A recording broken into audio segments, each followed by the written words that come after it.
Welcome दोस्तों, आज हो गया है 22 अगस्त 2020 शनिवार का दिन। बात करेंगे आज के मुख्य समाचार, टुडे ब्रेकिंग न्यूज और बड़ी खबरों की। एक एक खबर हम सभी के लिए सेलेक्ट करके लाई गई है, तो पूरा वीडियो ध्यान से आखिर तक देखते रहिएगा। बेरोजगारों के लिए सरकार की ओर से बड़ी घोषणा की गई है। परीक्षाओं को लेकर बड़ा अपडेट निकल कर आ चुका है। इंटरनेट बैंकिंग को लेकर बड़ी खबर आई है। आधार कार्ड वालों के लिए भी बड़ी काम की खबर, साथ ही महिलाओं के लिए बड़ी खुश खबर आई है। बैंक खाते में सरकार पैसे डालेगी, इसको लेकर बड़ी खबर है। पासवर्ड को लेकर भी बड़ी काम की खबर आ रही है। आज का मौसम कैसा रहेगा, वेदर न्यूज टुडे में जानकारी लेंगे। साथ ही सोने चांदी के ताजा रेट अपडेट सहित अलग अलग राज्यों से आई हुई बहुत ही महत्वपूर्ण और काम की खबरों का अपडेट है, तो ऐसे में पूरा वीडियो ध्यान से आखिर तक देखते रहिएगा। खबरों की शुरुआत करेंगे हर बार की तरह इस बार भी आप लोगों के एक प्यार भरे से लाइक और शेयर के बटन के साथ। इस वीडियो पर एक प्यार भरा सा लाइक का बटन जरूर दबाइए दोस्तों, हमारी टीम के उत्साहवर्धन और मेहनत के लिए। और हाँ, ज्यादा से ज्यादा आप इस वीडियो को फेसबुक और व्हाट्सएप पर भी अपने दोस्तों के साथ जरूर शेयर कर सकते हैं। तो आइए दोस्तों, बिना टाइम विलंब किए चलते हैं आज की पहली बड़ी खबर की ओर। गणेश चतुर्थी 2020 को लेकर अपडेट आ चुका है। आप सभी दोस्तों और मित्रों को गणेश चतुर्थी के पावन पर्व पर हार्दिक शुभकामनाएं, ढेर सारी मंगल कामनाएं, बधाइयां। देश भर में आज यानी शनिवार को गणेश चतुर्थी का त्योहार मनाया जाएगा। गणेश उत्सव भाद्रपद मास की चतुर्थी से चतुर्दशी तक यानी 10 दिनों तक चलता है और ये त्योहार पूरे भारत में हर्षोल्लास और उमंग के साथ मनाया जाता है। और हाँ दोस्तों, ज्योतिष विशेषज्ञों के अनुसार आज के दिन चंद्रमा देखना वर्जित माना गया है। वही दोस्तों, सबसे बड़ी जो अपडेट है वो ये है कि गणेश जी से हम सीख सकते हैं ये 3 बातें। जी हाँ दोस्तों, जीवन में हर चीज कोई न कोई सीख जरूर देती है और गणेश चतुर्थी है, तो आइए हम भी जानते हैं कि भगवान गणेश से हमें कौन कौन सी नई बातों की शिक्षा लेनी चाहिए। गणपति से पहली चीज जो सीखने को मिलती है वो है माता पिता की सेवा। जी हाँ, आपको पृथ्वी परिक्रमा की कहानी तो याद ही होगी। गणेश जी जैसा पुत्र जिसको भी मिल जाए वो माता पिता धन्य है। साथ ही गणेश जी से दूसरी शिक्षा मिलती है एकाग्रता। हर काम से पहले गणेश जी का आह्वान औपचारिकता बस नहीं किया जाता है, उसके पीछे एक मनोवैज्ञानिक कारण भी होता है। कॉर्पोरेट्स में एक टर्म बहुत ही अवश्यम भावी चलता है और वो है चेकलिस्ट। हम कोई भी काम करते हैं तो चेकलिस्ट बनाते हैं, ये काम हो गया, ये हो गया। इस तरह से अपने किए जाने वाले काम की चेकलिस्ट होना जरूरी है और गणेश जी का आह्वान वही चेकलिस्ट की एकाग्रता को ध्यान में लाता है कि सबसे पहले गणपति जी का ध्यान करें और साथ में क्या क्या काम अभी होने हैं, उसमें क्या क्या सामग्री लगेगी ये भी याद कर लें। इस तरह की सीख मिलती है। तीसरी सबसे बड़ी सीख मिलती है, आप जैसे हैं वो सर्वश्रेष्ठ हैं। पुराणों में गणपति जी के शरीर, डील डोल चेहरे की जो व्याख्या की गई है उस रूप में हम स्वयं को या किसी परिजन को देखना पसंद करेंगे और यही सबसे बड़ी सीख है। जो है सर्वश्रेष्ठ है उस पर फख्र कीजिए, रस नहीं। ईश्वर ने जो रंग रूप वर्ण दिया है उसे धन्यवाद करें और अपने काम में जुट जाएं। एक बार फिर से आप सभी को ढेर सारी शुभकामनाएं, बधाइयां। गणेश जी की दया दृष्टि और आशीर्वाद हम सभी पर बना रहे, ऐसी हमारी कामना है। वही दोस्तों, आपको बता दें 1 सितंबर से प्रारंभ होंगे पितृपक्ष। जी हाँ, पितरों के तर्पण करने का पितृपक्ष अथवा कनागत का शुभारंभ 1 सितंबर से होने जा रहा है। पितृपक्ष का ये पर्व सर्व पितृ अमावस्या 17 सितंबर तक चलेगा और इस बार पितृपक्ष में पुष्य नक्षत्र का योग रहेगा। ज्योतिषाचार्य सतीश सोनी के अनुसार भारतीय धर्म ग्रंथों में मनुष्य को 3 प्रकार के ऋणों से मुक्त होना आवश्यक बताया गया है और इनमें सर्वप्रथम देव ऋण, दूसरा ऋषि ऋण और तीसरा पितृ ऋण बताए गए हैं। और इन ऋणों से मुक्ति के लिए अच्छे कर्म और दान पुण्य का सर्वाधिक महत्व बताया गया है। भाद्रपद शुक्ल पक्ष पूर्णिमा से अश्विनी कृष्ण पक्ष अमावस्या के बीच जो भी दान धर्म किया जाता है वह सीधा ही पितरों को प्राप्त होने की मान्यता है। पितरों को भोजन ब्राह्मण और पक्षियों के माध्यम से पहुँचता है। पितृदोष होने से कई तरह की समस्याएं होती है। ज्योतिष के अनुसार ये जानकारी आप देख पा रहे हैं। जिन लोगों को पितृदोष लगता है उनके घर में कोई मांगलिक कार्य नहीं हो पाता है, संतान के विकास में भी बाधा आती है, साथ ही गृह क्लेश की स्थिति बनी रहती है, संतान उत्पत्ति में रुकावट आती है, कार्य क्षेत्र में भी रुकावटें आती हैं, व्यापार नौकरी आदि में उन्नति नहीं हो पाती है और इन सभी समस्याओं से निजात पाने के लिए पितृपक्ष का समय उत्तम माना गया है। ये सभी बातें ज्योतिषीय धार्मिक मान्यताओं पर आधारित हैं। आइए दोस्तों, अब खबरों की शुरुआत करते हैं। पहली बड़ी खबर अपडेट, संपूर्ण भारत का आज 22 अगस्त 2020 का मौसम पूर्वानुमान कैसा रहेगा, तो आइए जान लेते हैं। अगले 24 घंटों के दौरान उड़ीसा, गंगे, पश्चिम बंगाल, झारखंड, उत्तरी तेलंगाना और मध्य प्रदेश के कुछ इलाकों में मध्यम से भारी बारिश होने की संभावना है। वहीं पूर्वी राजस्थान, कोंकण, गोवा, तटीय कर्नाटक और गुजरात के कुछ इलाकों में हल्की से मध्यम बौछारें दर्ज की जा सकती हैं। 1-2 स्थानों पर भारी बरसात का भी अनुमान है। साथ ही हिमाचल प्रदेश, उत्तराखंड, पंजाब के कुछ इलाके, बिहार, उत्तर प्रदेश के कुछ इलाके, उप हिमालय, पश्चिम बंगाल, सिक्किम और पूर्वोत्तर भारत में हल्की से मध्यम बारिश देखने को मिल सकती है। साथ ही दोस्तों, उत्तर भारत, कर्नाटक और आंध्र प्रदेश में कुछ स्थानों पर हल्की बारिश होने की संभावना है। मौसम की जानकारी के बाद दोस्तों आइए जान लेते हैं वायरस को लेकर देश और दुनिया में क्या अपडेट चल रहा है। स्वास्थ्य मंत्रालय द्वारा शुक्रवार को जारी किए गए ताजा आंकड़ों के मुताबिक देश में वायरस संक्रमितों की संख्या 29,05,823 हो गई है। बीते 24 घंटे में वायरस के 68,898 नए मामले सामने आए हैं। वहीं दुनिया भर में इस वायरस से अब तक 2,28,93,822 मामले सामने आ चुके हैं। 7,97,699 लोगों की जान जा चुकी है। ये वायरस को लेकर अपडेट जानकारी है। वहीं दोस्तों अगली बड़ी खबर आप देख पा रहे हैं, खुशखबरी आई है, अब ज्वेलर्स का होगा ऑनलाइन पंजीकरण। ज्वेलरी की हॉलमार्किंग कराने में नहीं होगी दिक्कत। मोदी सरकार ने सोने की ज्वेलरी और शिल्प वस्तुओं में 100% हॉलमार्किंग को अनिवार्य करने से पहले ऐसी व्यवस्था की शुरुआत की है जिससे देश भर के ज्वेलर्स को ज्वेलरी की हॉलमार्किंग कराने में कोई दिक्कत नहीं आएगी। आपको बता दें, उपभोक्ता मामलों के मंत्री रामविलास पासवान जी ने 21 अगस्त को वीडियो कॉन्फ्रेंसिंग के माध्यम से BIS द्वारा ज्वेलर्स और शुद्धता जांच सह हॉलमार्किंग केंद्रों के लिए तैयार किए गए मॉड्यूल का लोकार्पण किया है। मतलब ज्वेलरों के पंजीकरण और पंजीकरण के नवीनीकरण की ऑनलाइन प्रणाली की शुरुआत की गई है। साथ ही सोने के जेवरातों की एसेइंग और हॉलमार्किंग केंद्रों की मान्यता और मान्यता के नवीनीकरण के लिए भी ऑनलाइन प्रणाली लॉन्च की गई है। मतलब सरकार ने इसकी वेबसाइट शुरू कर दी है, रजिस्ट्रेशन की सुविधाएं दी गई है। वही दोस्तों अगली बड़ी खबर आ रही है, MSME अब नेपाल में बेच सकेंगे अपने उत्पाद, फ्लिपकार्ट के प्लेटफॉर्म का कर सकेंगे इस्तेमाल। भारत के माइक्रो, स्मॉल और मीडियम एंटरप्राइजेज यानी MSME अब नेपाल में भी अपने सामान बेच पाएंगे। भारत के छोटे उद्यमी ई-कॉमर्स कंपनी फ्लिपकार्ट के प्लेटफॉर्म से अपने सामान नेपाल में बेच सकेंगे। फ्लिपकार्ट ने नेपाल की ई-कॉमर्स कंपनी सस्तो डील के साथ करार किया है, जिससे भारत के छोटे कारोबारियों को घर बैठे ही नेपाल में कारोबार करने का मौका मिलेगा। फ्लिपकार्ट के मुताबिक इससे भारत के 2 लाख विक्रेताओं को लाभ मिलने की उम्मीद है। आगे बढ़ते दोस्तों के लिए बड़ी खबर आई है, हमारे देश के प्राइम मिनिस्टर ऑफ इंडिया माननीय नरेंद्र मोदी जी 67 देशों के प्रतिनिधियों से वर्चुअल संवाद करेंगे। अंतर्राष्ट्रीय सौर गठबंधन की ओर से आयोजित विश्व सौर प्रौद्योगिकी कांग्रेस का शुभारंभ प्रधानमंत्री नरेंद्र मोदी जी करेंगे। 8 सितंबर को वर्चुअल आयोजन किया जाएगा और शुभारंभ करने के साथ ही प्रधानमंत्री नरेंद्र मोदी जी दुनिया के 67 देशों के प्रतिनिधियों से संवाद करेंगे। अगली बड़ी खबर आ रही है, कारोबारियों के लिए आधार के जरिए GST रजिस्ट्रेशन कराते समय जाननी होगी ये बात, CBIC ने दी जानकारी। वस्तु एवं सेवा कर यानी GST के तहत पंजीकरण कराने वाले व्यवसाय आधार प्रमाणीकरण का विकल्प चुन सकते हैं। ऐसा नहीं होने पर पंजीकरण सिर्फ तभी हो पाएगा जब व्यवसाय के स्थान का भौतिक सत्यापन कर लिया जाएगा। अधिसूचना में कहा गया है कि यदि कोई व्यक्ति आधार संख्या का प्रमाणीकरण नहीं कराता है या इसका विकल्प नहीं चुनता है तो ऐसी स्थिति में GST पंजीयन संबंधित व्यक्ति की उपस्थिति में व्यवसाय स्थल के भौतिक रूप से सत्यापन के बाद ही हो पाएगा।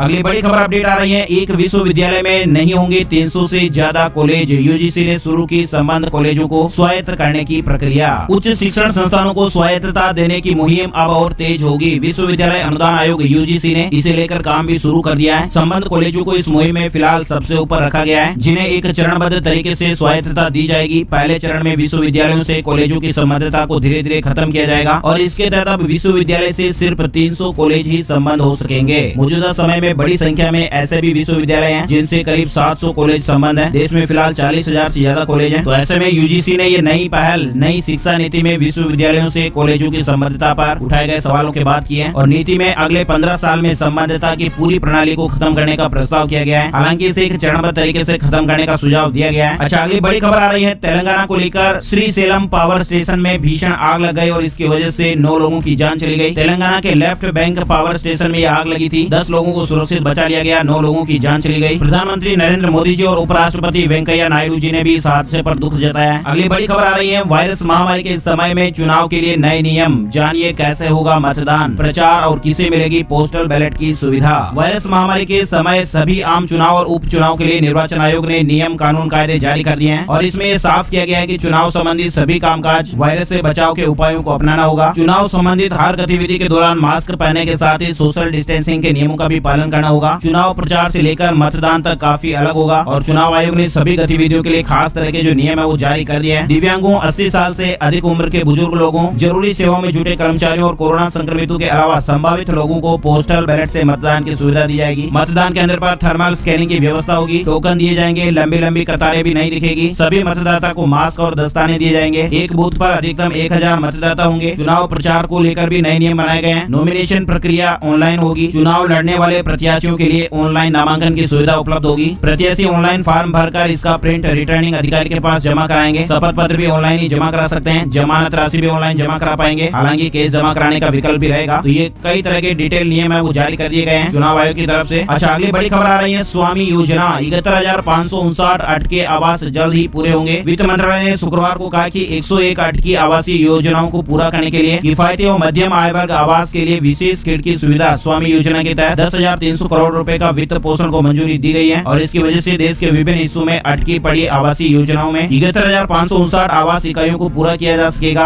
और आवेदनकर्ताओं को उनके फ्लैट मिल पाएंगे। अगली बड़ी खबर, आरसी तभी होगी जारी जब देंगे ये जानकारी, फॉर्म 20 बदल रही है सरकार। सरकार नए वाहनों के रजिस्ट्रेशन सर्टिफिकेट यानी आरसी के नियम को सख्त बनाने पर विचार कर रही है। मोटर वाहनों के रजिस्ट्रेशन दस्तावेजों में मालिकाना हक को साफ तौर पर दर्ज करने के लिए फॉर्म 20 में बदलाव का एक मसौदा तैयार किया गया है, जिस पर लोगों से राय मांगी गई है। मालिकाना हक में केंद्र सरकार, ड्राइविंग ट्रेनिंग स्कूल, दिव्यांगजन स्कूल कॉलेज, स्थानीय प्राधिकरण, एक से ज्यादा मालिक, पुलिस विभाग आदि को साफ तौर पर दर्ज करने के लिए केंद्रीय मोटर वाहन नियम के फॉर्म 20 में संशोधन किया गया है। अच्छा, अगली बड़ी खबर आ रही है, वाहन बीमा कराने के लिए वैध प्रदूषण प्रमाण पत्र होगा जरूरी। भारतीय बीमा विनियामक और विकास प्राधिकरण एडा ने सभी बीमा कंपनियों को यह सलाह दी है कि वो तब तक किसी भी वाहन का बीमा ना करें जब तक कि बीमा पॉलिसी रिन्यू तारीख पर वाहन का वैध PUC प्रमाण पत्र ना हो। बीमा पॉलिसी रिन्यू करते समय वाहन मालिकों से वैध प्रदूषण प्रमाण पत्र देखने की सलाह दी गई है। साथ ही अगले बड़ी खबर आ रही है, UGC के दिशा निर्देशों पर फाइनल ईयर की परीक्षाएं होगी या नहीं, सुप्रीम कोर्ट के फैसले पर नजरें टिकी हुई हैं। 18 अगस्त को सुप्रीम कोर्ट ने मामले में सभी याचिकाकर्ताओं और पक्षों की दलील की सुनवाई पूरी करके फैसला सुरक्षित रख लिया था और ऐसे में अब छात्रों और संस्थानों की निगाह सुप्रीम कोर्ट के फैसले पर टिक गई है। उम्मीद है कि सुप्रीम कोर्ट की ओर से अब जल्द ही फैसला सुनाया जा सकता है। अगली बड़ी खबर, चीन को एक और झटका, बीजिंग का प्रभाव कम करने के लिए वीजा नियमों को सख्त बनाएगा भारत। लद्दाख सहित वास्तविक नियंत्रण रेखा LAC पर जारी गतिरोध के बीच भारत ने चीन को एक और बड़ा झटका देने की तरफ कदम बढ़ा दिया है। देश में चीन की गतिविधियां सीमित करने के लिए सरकार ने बीजिंग के लिए जारी होने वाले वीजा की अतिरिक्त जांच एवं उसके स्थानीय विश्वविद्यालयों के साथ संपर्कों की नए सिरे से समीक्षा करने का आदेश दिया गया है। साथ ही बड़ी खबर आ रही है, राजीव गांधी खेल रत्न पुरस्कारों का ऐलान, रोहित शर्मा समेत 5 खिलाड़ियों को मिलेगा ये अवार्ड। भारत की सीमित ओवरों की क्रिकेट टीम के उप कप्तान रोहित शर्मा सहित 5 लोगों को इस साल देश के सर्वोच्च खेल पुरस्कार राजीव गांधी खेल रत्न अवार्ड से नवाजा जाएगा। ये खेल पुरस्कार के इतिहास में पहली बार होगा कि 5 लोगों को खेल रत्न दिया जाएगा। खेल रत्न पाने वाले रोहित चौथे क्रिकेटर होंगे। उनसे पहले सचिन तेंदुलकर, महेंद्र सिंह धोनी और विराट कोहली को यह अवार्ड मिल चुका है। साथ ही बड़ी खबर अपडेट, अब आप अमेजन से भी खरीद सकते हैं गोल्ड, नहीं चाहिए होंगे हजारों रुपए, 5 रुपए का भी मिल रहा है सोना। दिग्गज e commerce company Amazon India की फाइनेंशियल सर्विसेज कंपनी अमेजन पे ने अपने यूजर्स के लिए एक खास तरह की सुविधा की शुरुआत की है और इसमें सोने में निवेश किया जा सकता है। अमेजन पे के गोल्ड वॉल्ट सर्विस के जरिए यूजर अब मिनिमम 5 रुपए का डिजिटल सोना खरीद सकते हैं। डिजिटल सोना खरीदारी का आइडिया नया नहीं है। इससे पहले फोन पे, Paytm, MobiKwik, free charge, Google पे जैसी कई ऑनलाइन पेमेंट कंपनियां अपने यूजर्स के लिए इस तरह की सेवा लॉन्च कर चुकी हैं और डिजिटल सोना बेच रही हैं। वही दोस्तों, ये बड़ी खबर आ रही है, फोन से खुलेंगे दरवाजे, बिना किसी ऐप के कंट्रोल होंगे स्मार्ट गैजेट्स, गुम हुई चीजों को मिलेगी सटीक लोकेशन और एप्पल और सैमसंग के फोन में मिल रही है ये खास तरह की तकनीक। सैमसंग का नया गैलेक्सी नोट 20 अल्ट्रा जल्द ही लॉन्च होगा। लगभग 1 लाख रुपए कीमत के इस फोन में कई सारे लेटेस्ट अपडेट मिलने की उम्मीद है, जैसे 5G सपोर्ट, बेहतर प्रोसेसर, ट्रिपल लेंस कैमरा। लेकिन इनमें भी एक ऐसा अपग्रेड देखने को मिलेगा जिसे अगर व्यापक रूप से अपनाया जाए तो नए स्मार्टफोन एप्लीकेशन के लिए कई रास्ते खुल सकते हैं और इस अपग्रेड का नाम है ultra wide band support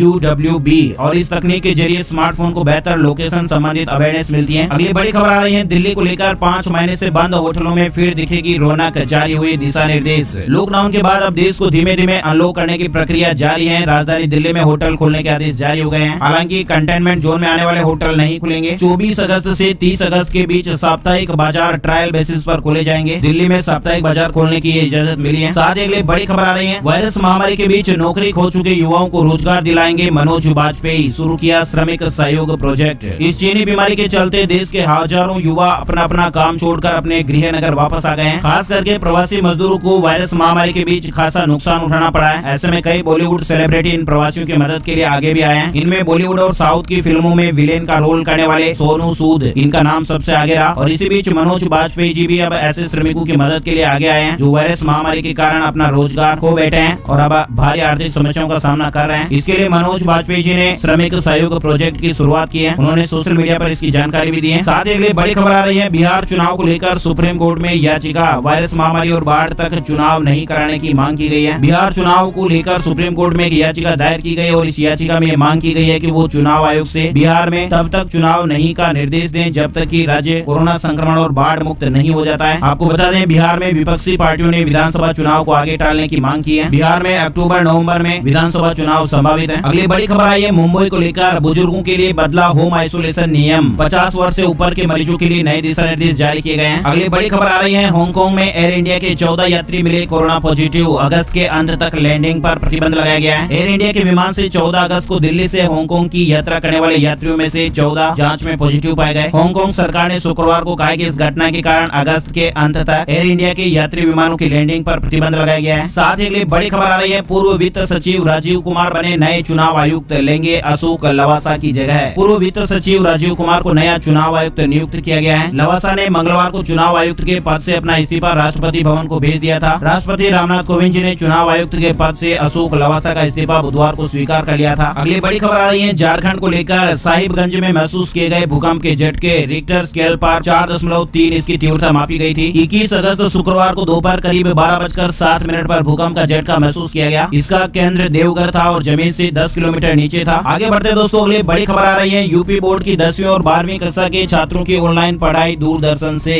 Uttar Pradesh सरकार ने प्रदेश के विद्यालयों के खुलने से पहले तक सत्र नियमित करने के उद्देश्य से यूपी बोर्ड की 10वीं और 12वीं कक्षा के विद्यार्थियों की ऑनलाइन पढ़ाई के लिए दूरदर्शन का सहारा लेने का निर्णय किया है। अगली बड़ी खबर आ रही है। उत्तराखंड को लेकर उपनल कर्मियों के लिए अच्छी खबर आई है। मानदेय में हुई 20% की बढ़ोतरी। सीएम त्रिवेंद्र सरकार ने उत्तराखंड पूर्व सैनिक कल्याण निगम लिमिटेड के माध्यम से विभिन्न विभागों में संविदा पर कार्यरत कर्मचारियों के मूल मानदेय में 20% की बढ़ोतरी की है और इससे प्रदेश में करीब 20,000 से ज्यादा उपनल कर्मचारियों को लाभ मिलेगा। अगली बड़ी खबर आई है। आईपीएल न्यू लोगो को लेकर। इंडियन प्रीमियर लीग का नया लोगो टाइटल स्पॉन्सर के साथ सामने आया है। इस तरह की खबर आ रही है। इंडियन प्रीमियर लीग यानी आईपीएल के 13वें सीजन के आईपीएल का टाइटल स्पॉन्सर बदल गया है। बुधवार को भारतीय क्रिकेट कंट्रोल बोर्ड यानी बीसीसीआई ने आधिकारिक तौर पर इस बात की पुष्टि कर दी है। आईपीएल 2020 के लिए ड्रीम 11 कंपनी को मुख्य प्रायोजक के अधिकार दे दिए गए हैं और इसके एक दिन बाद आईपीएल के आधिकारिक सोशल मीडिया अकाउंट पर नए लोगों को भी जारी कर दिया गया है। आईपीएल 2020 की शुरुआत 19 सितंबर से होने जा रही है और इस बार टूर्नामेंट का आयोजन संयुक्त अरब अमीरात यानी यूएई में होने जा रहा है। अगली बड़ी खबर मोबाइल फोन टेक्नोलॉजी को लेकर। एलजी के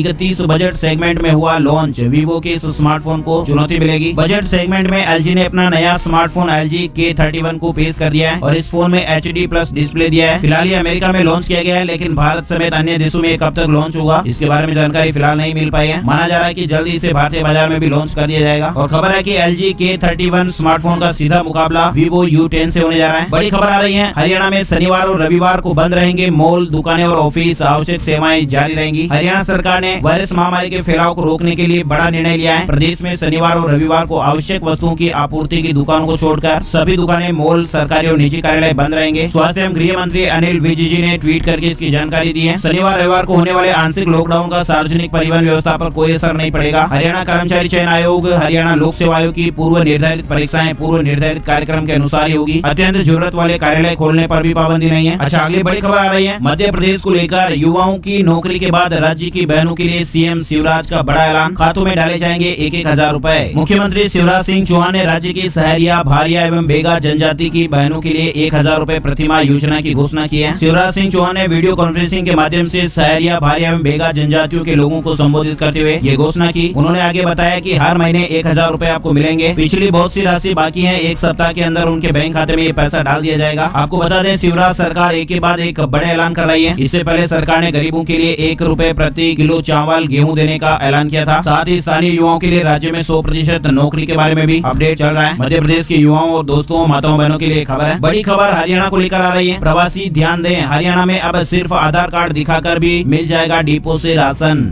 हरियाणा में रह रहे प्रवासी राशन कार्ड धारकों और सूबे से बाहर बसे हरियाणवी लाभार्थियों के लिए अब किसी भी राशन डिपो से अपना राशन लेने हेतु राशन कार्ड दिखाने की अनिवार्यता नहीं होगी। उन्हें सरकारी राशन की दुकानों से सस्ता राशन लेने के लिए सिर्फ अपना आधार कार्ड दिखाना होगा और बायोमेट्रिक मशीन पर अपने अंगूठे या अंगुली के निशान देने होंगे। आपको बता दें, भारत सरकार की राष्ट्रव्यापी योजना one nation one ration card Haryana में लागू होने के बाद ये सुविधा अब राशन कार्ड लाभार्थियों को मिल जाएगी। साथ ही बड़ी खबर आ रही है। इंटरनेट बैंकिंग में हो रहा बहुत ज्यादा फ्रॉड, बैंक ने ट्वीट करके बताए बचने के उपाय। भारतीय स्टेट बैंक ने अपने ग्राहकों को साइबर ठगों से बचाने के लिए कुछ सुझाव साझा किए हैं। एक वीडियो ट्वीट करके बैंक ने सुझाव बताए हैं जिनसे धोखाधड़ी को रोका जा सकता है। एसबीआई के ट्विटर हैंडल पर ये वीडियो आप देख सकेंगे। मतलब अपने मोबाइल फोन को कभी भी पहुंच से बाहर ना रखें, किसी भी अनयूज्ड एप्लीकेशन और कनेक्शन को खुला न छोड़ें, अपने मोबाइल फोन को कभी भी अज्ञात या अविश्वसनीय नेटवर्क से न जोड़ें, फ्री वाईफाई के चक्कर में ना रहें, कभी भी वायरस से प्रभावित डेटा को दूसरे मोबाइल फोन पर फॉरवर्ड ना करें, मोबाइल फोन की स्क्रीन को लॉक रखें, मोबाइल का जो ऑपरेटिंग सिस्टम है उसे नियमित रूप से अपडेट करते रहें ताकि आपका डेटा सुरक्षित रहे, आपका फोन भी सुरक्षित रहे। इस तरह की जानकारियां वीडियो में बताई गई है। अच्छा, अगली बड़ी खबर आ रही है। मोटोरोला भारत में 24 अगस्त को लॉन्च करने वाली है नया स्मार्टफोन। रिपोर्ट के अनुसार कंपनी 24 अगस्त को लॉन्च इवेंट का आयोजन करेगी। अपकमिंग स्मार्टफोन को लेकर आधिकारिक तौर पर ही टीजर जारी किया गया है और इस टीजर में फोन का खुलासा किया गया है कि नए स्मार्टफोन में शानदार परफॉर्मेंस और कैमरा मिलेगा। बड़ी खबर है। चंद्रयान 2 ने चंद्रमा की कक्षा में किया 1 साल पूरा, 7 सालों के लिए है पर्याप्त ईंधन। चंद्रयान 2 ने अंतरिक्ष में चंद्रमा की कक्षा में 1 साल पूरा कर लिया है।